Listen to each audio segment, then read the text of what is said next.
everyone, Tinglish teacher here. Welcome back to our channel. I hope everyone is doing well.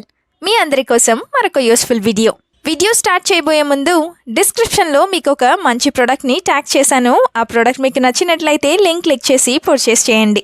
ఇప్పుడు ఈ వీడియోలో మనం daily చాలా ఫ్రీక్వెంట్గా యూస్ చేస్తూ ఉండే మరికొన్ని సెంటెన్సెస్ని ఎగ్జాంపుల్స్తో క్లియర్గా ఇంగ్లీష్లో ఏ విధంగా చెప్పాలో చూసేద్దాం. సో మీరైతే వీడియోని ఎక్కడ స్కిప్ చేయకుండా చివరి వరకు చూడడానికి ట్రై చేయండి. వీడియో గనక మీకు యూస్ఫుల్గా అనిపిస్తే మర్చిపోకుండా ఒక లైక్ చేయండి. అలాగే మరిన్ని యూస్ఫుల్ వీడియోస్ కోసం తప్పకుండా టింగ్లీష్ టీచర్ని సబ్స్క్రైబ్ చేసుకోండి. ఇప్పుడైతే ప్రీవియస్ వీడియోలో అడిగిన 2 క్వశ్చన్స్ యొక్క ఆన్సర్స్ని చూసేద్దాం. ఫస్ట్ వన్ ఈజ్ వేలం. వేలాన్ని మనం ఇంగ్లీష్లో ఆక్షన్ అని చెప్తాం. Now the second question is ప్రతిదీ చెప్పాల్సిన అవసరం లేదు. ఈ సెంటెన్స్ని ఇంగ్లీష్లో not everything needs to be said ఈ విధంగా చెప్తాం. ఇప్పుడైతే ఈ వీడియోలో మీకోసం ఉండబోయే 2 క్వశ్చన్స్ ఏంటో కూడా చూద్దాం. ఫస్ట్ వన్ ఈజ్ కంగారు లేదా హడావిడి లేదా తొందర ఇలాంటి పదాలు వాడుతూ ఉంటారు కదా. అయితే దీన్ని ఇంగ్లీష్లో ఏ విధంగా చెప్తాం? What do we call this in English? Let me know in the comments. Now the second question for you which is హడావిడిగా బైక్ నడపకు లేదా హడావిడిగా బండి తోలకు ఇలా చెప్తూ ఉంటారు కదా. సో దీన్ని ఇంగ్లీష్లో ఏ విధంగా చెప్తామో తప్పకుండా కామెంట్ సెక్షన్లో కామెంట్ చేసి చెప్పేయండి. ఇదే విధంగా మీ సపోర్ట్ని ఎప్పుడు కూడా మీ లైక్స్ అండ్ కామెంట్స్ ద్వారా తెలియచేస్తూనే ఉండండి. ఇప్పుడైతే లేట్ చేయకుండా మన వీడియోని మొదలు పెట్టేద్దాం. Let's get started. Sentence number 1 is అవన్నీ పక్కన పెట్టు. ఇది చాలా కాన్వర్సేషన్స్లోనే యూస్ చేస్తూ ఉంటాం కదా. సో దీన్ని ఇంగ్లీష్లో you put them all aside ఈ విధంగా చెప్తాం. పుట్టింగ్ అసైడ్ అంటే పక్కన పెట్టడం అని. Now the first example is, why are all these things in the way? You take them out and put them aside.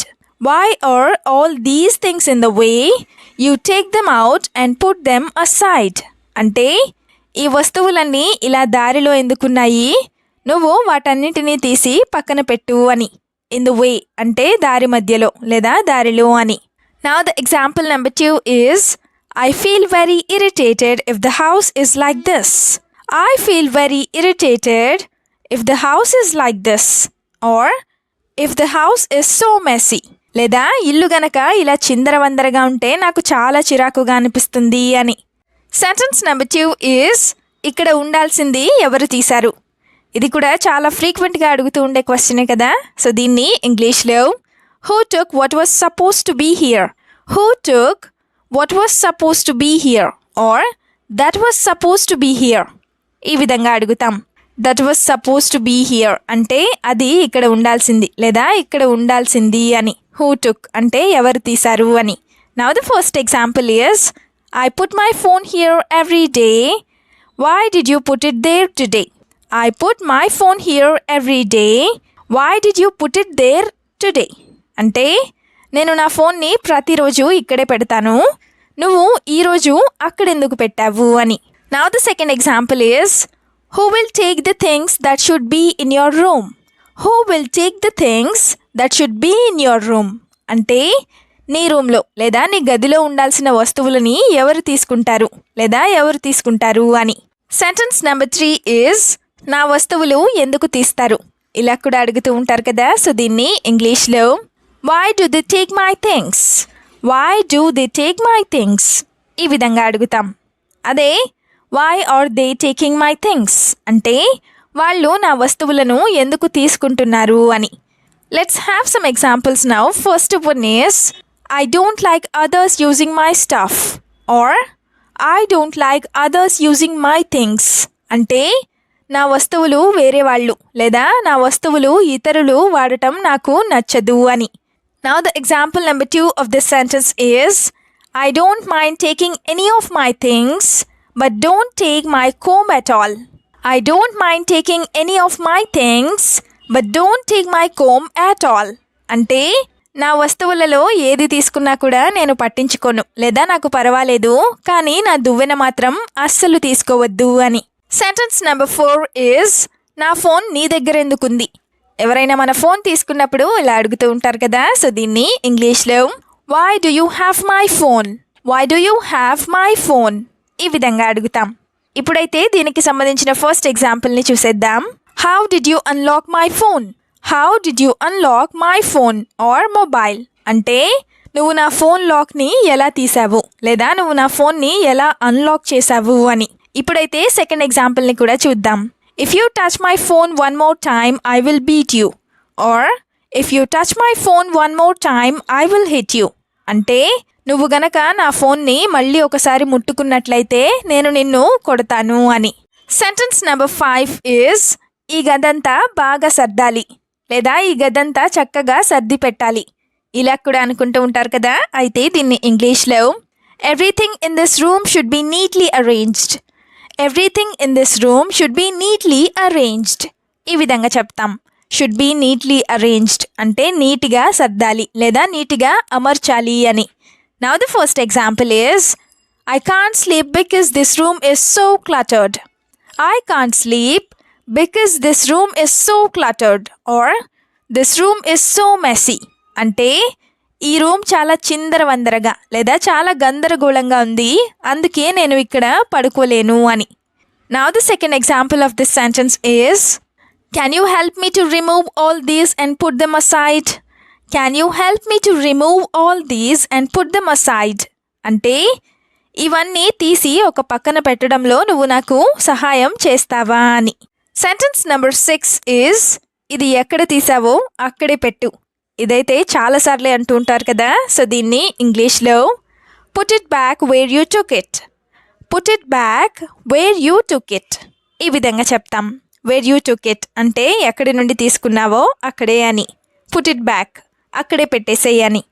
Now the first example is you leave everything as you like put it aside so that it is a bit neat or you are leaving everything as you like put it aside so that it is a bit neat అంటే నువ్వు ప్రతిదీ లేదా ప్రతి వస్తువుని నీ ఇష్టం వచ్చినట్లు వదిలేస్తున్నావు, కాబట్టి నువ్వు దాన్ని తీసి పక్కన పెట్టు, అప్పుడు అది కాస్త నీట్గా ఉంటుంది అని.